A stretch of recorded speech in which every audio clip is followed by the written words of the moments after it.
नमस्कार मित्रांनो, शुभविवाह या मालिकेच्या 15 जानेवारीच्या भागात आपल्याला पाहायला मिळणार आहे. रागिनीने पौर्णिमाला फोन केलेला असतो आणि ती तिला म्हणते, काय सांगतेस तू हे? आकाश आणि भूमी तुरुंगातून पळून गेले.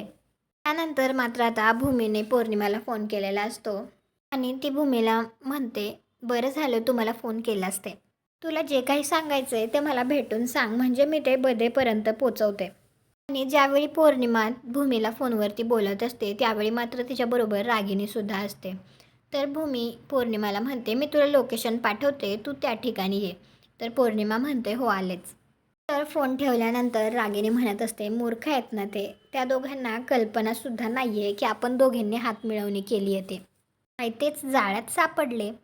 त्यानंतर आता भूमीने पौर्णिमाला लोकेशन पाठवलेलं असतं, तर ते आता एकाच ठिकाणी आलेले असतात. त्यावेळी तर रागिणीसुद्धा तिथे आलेली असते आणि ती लपून बसते आणि ती आता तिच्याकडे बंदूक असते, तर ते आता भूमी आणि आकाश यांच्यावरती नेम धरते. तुम्हाला काय वाटतं पुढे काय होईल हे पाहण्यासाठी आपल्या मराठी मालिका चॅनलला सबस्क्राईब करा, व्हिडिओला लाईक करा. भेटू पुढील भागात.